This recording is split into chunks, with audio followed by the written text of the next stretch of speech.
chay ngon.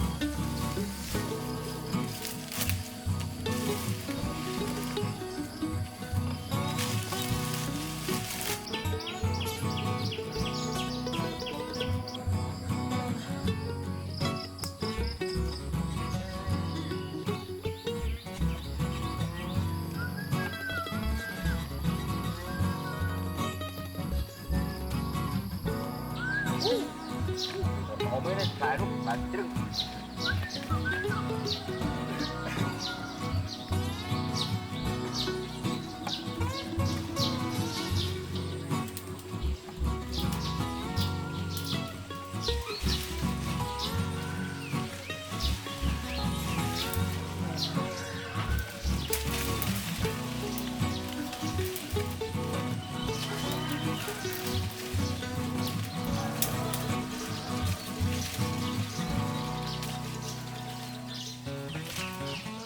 ลายออมันเต้น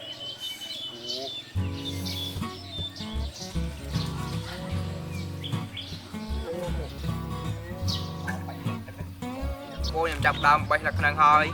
บอกเวียจมูกยังใกล้กันจึงไปหายบางอูนไปไอ้จ้ายังปกมันเต็มดอง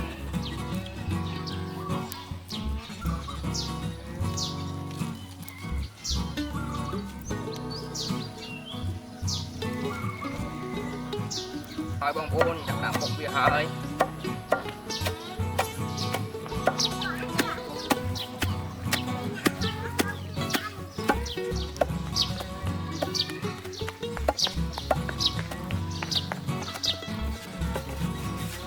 một hai bông ôn rồi nhập đám cài với sân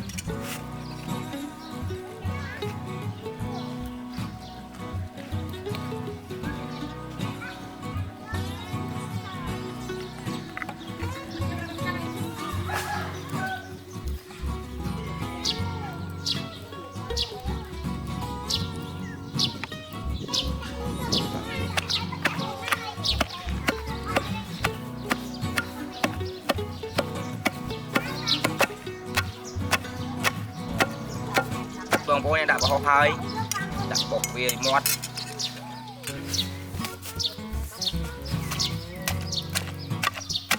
đang hơi bột mình là dân cặp đặt hơi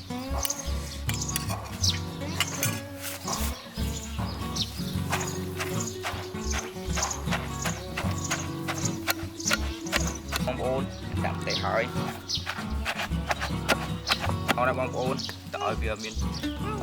chiết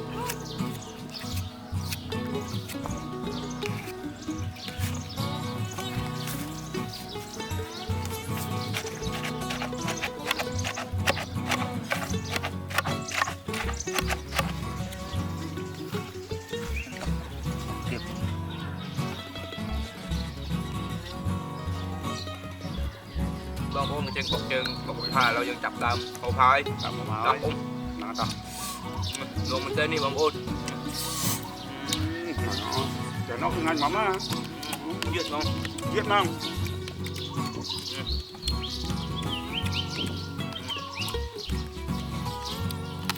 เดี๋ยวน้องงานมาม่า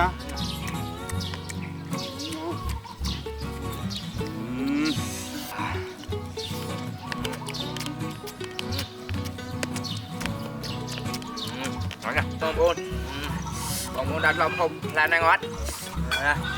ngàn máu àเดี๋ยวน้องบอกเขาเนี่ย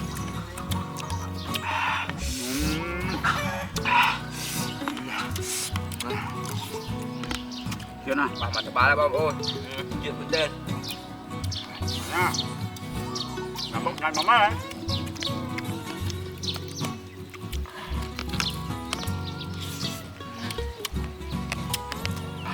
bỏ mua bông ôn mà tập bà cái đó hả